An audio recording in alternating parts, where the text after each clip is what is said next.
తాళం వేసినటువంటి ఇళ్లనే టార్గెట్‌గా చేసుకొని దొంగలు రెచ్చిపోతున్నారు. 2 రోజుల క్రితము చెంగిచెర్లో 8 ఇళ్లల్లో చోరీకి పాల్పడినటువంటి ఘటన మరొక ముందే మరొకసారి ప్రతాప్ సింగారంలోని 3 ఇళ్లల్లో కూడా ముగ్గురు వ్యక్తులు చోరీకి పాల్పడినటువంటి ఘటన చోటు చేసుకుంది. ప్రస్తుతం నేను ప్రతాప్ సింగారంలోని శ్రీధ హోమ్స్ వద్ద ఉన్నాను. ఈ ఇంట్లోనే శుక్రవారము అర్ధరాత్రి తర్వాత అంటే శనివారం తెల్లవారుజామున 2:30 గంటల ప్రాంతంలో ఇంటికి అయితే ఇళ్ళకి తాళం వేసి ఉన్నాయో ఆ ఇళ్ళని మాత్రమే టార్గెట్గా చేసుకొని ఇంటికి ఉన్నటువంటి మెయిన్ డోర్ ఈ లాక్ని బ్రేక్ చేసి ఆ తర్వాత ఇంట్లోకి వెళ్ళారు. అయితే ఈ ఇంట్లో కేవలము వారానికి ఒకసారి 2 సార్లు మాత్రమే ఓనర్స్ వచ్చి వెళ్తూ ఉంటారు. పెద్దగా ఇంట్లో బంగారం కోసం అదేవిధంగా వెండి కోసం వెతికి దొంగలు వెంటనే ఆ ఇంట్లో తాళాన్ని బ్రేక్ చేసి అందులో ఉన్నటువంటి వెండితో పాటు కొంత నగదును కూడా తీసుకెళ్ళినట్లు తెలుస్తుంది. ఆ తర్వాత చుట్టూ ఉన్నటువంటి ఇల్లులు చూస్తే అందరూ కూడా ఇక్కడ ఉన్నారు, ఎవరు ఊర్లకు వెళ్ళలేదు. కేవలము తాళం వేసి ఉన్నటువంటి ఇళ్లలో మాత్రమే దొంగతనాలు చేస్తే ఎవరు కూడా కనిపెట్టరు, ఎవరు ఉండరు అని చెప్పేసి ప్లాన్ ప్రకారమే దొంగలు ఇళ్లలో చోరీలకు పాల్పడుతున్నారు. ప్రస్తుతానికి మనం చూడొచ్చు. ఎందుకనంటే మరొక ఇల్లు ఏదైతే ఎగ్జాక్ట్గా ఒక జస్ట్ 20 మీటర్స్ డిస్టెన్స్లో ఉన్నటువంటి మరొక ఇంటికి కూడా తాళం వేసి ఉంది.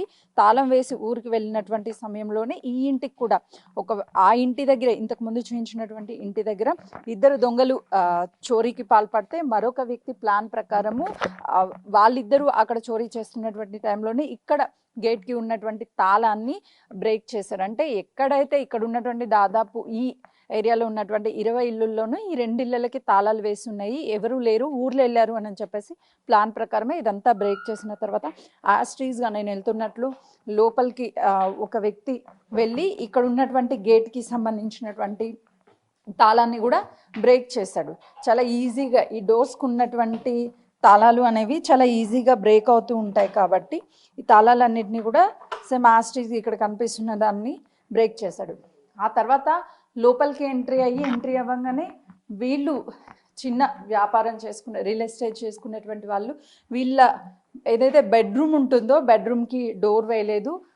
ఎవ్రీ టైం కూడా పండగకి వెళ్ళేటప్పుడు ఊర్లో వెళ్ళినప్పుడు సేమ్ యాస్ట్రీస్గా వెళ్ళిపోతారు కాబట్టి సేమ్ ఈ డోర్ ఉంది కదా, ఇలా డోర్ క్లోజ్ చేసింది. ఆ డోర్ని ఓపెన్ చేసి ఇంట్లో ఉన్నటువంటి వస్తువులన్నిటిని కూడా చిందరబందరగా చేశాడు. ప్రస్తుతం నేను విజువల్స్లో చూపిస్తాను చూడండి. అక్కడ ఉన్నటువంటి బీర్వా ఏదైతే ఉందో ఆ బీర్వాని మొత్తం కూడా బ్రేక్ చేశాడు. ఆ బ్రేక్ చేసి లోపల ఏమైనా సరే దొరుకుతాయేమోనని చెప్పేసి ఆ బ్రేక్ చేసినటువంటిది కూడా, ఎందుకంటే వీళ్ళు లాక్ చేసుకొని వెళ్ళారు, లాక్ కీస్ అనేవి ఇంట్లో ఉండవు, వెతికేంత సమయం కూడా వాళ్ళకి ఉండదు కాబట్టి వాళ్ళు తీసుకొచ్చినటువంటి ఎక్విప్మెంట్తో మొత్తం కూడా ఇదంతా బ్రేక్ చేశారు. ఎక్కడ లోపల లాకర్ కావచ్చు ప్రతి ఒక్కటి చూస్తే అంతా మనకి ఎంటీగా కనిపిస్తుంది. వీళ్ళు దాచుకున్నటువంటి గోల్డ్ కావచ్చు, వెండి, అదేవిధంగా డబ్బులన్నీ కూడా తీసుకువెళ్ళి యాస్ట్రీస్గా మళ్ళీ వీటిని ఇలానే వదిలేసి మొత్తం బట్టల్లో ఎక్కడైనా సరే డబ్బులు ఉంటాయేమో, బంగారం ఉంటాయేమో అని చెప్పేసి అవి కూడా వెతికారు. ఇక్కడ ఏం పెద్దగా కనిపించకపోవడంతో వెంటనే ఏదైతే వచ్చినటువంటి మార్గంలో వస్తే ఎక్కడ అనుమానం వస్తుందో అన్న భయంతో ఎవరైనా చూస్తారేమో, ఎర్లీ మార్నింగ్ 2:30కి జరిగింది కాబట్టి ఈ గేట్ నుంచి కాకుండా వెనుకగా ఉన్నటువంటి మరొక గేట్ నేను చూపిస్తున్నాను.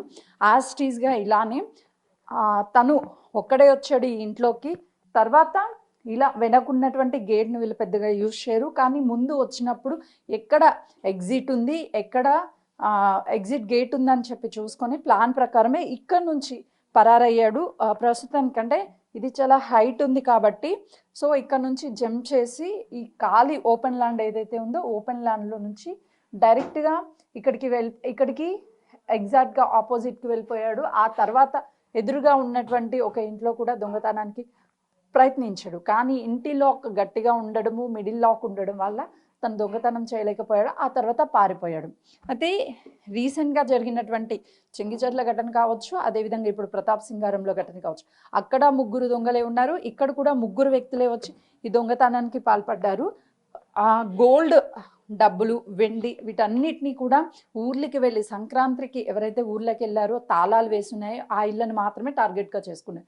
మేడిపల్లి పోలీసులు ఒకవైపు ఈ కేసుకి సంబంధించి అక్కడ 8 ఇళ్లలో దొంగతనం, మరోవైపు ఇక్కడ ప్రతాప్ సింగారంలో కూడా ఇంకొక ముగ్గురు ఇళ్లలో అంటే 2 ఇళ్లలో దొంగతనం జరిగింది. 3 నిందితులు ఉన్నారా ఈ కేసుకి సంబంధించి? వాళ్ళే వీళ్ళ, లేదంటే వేరే టీం ఎవరైనా సరే ఈ దొంగతనానికి పాల్పడ్డదా అని చెప్పేసి పోలీసుల ఇన్వెస్టిగేషన్ కూడా కొనసాగుతుంది. కెమెరామెన్ కృష్ణతో సుజాత, ప్రతాప్ సింగారం.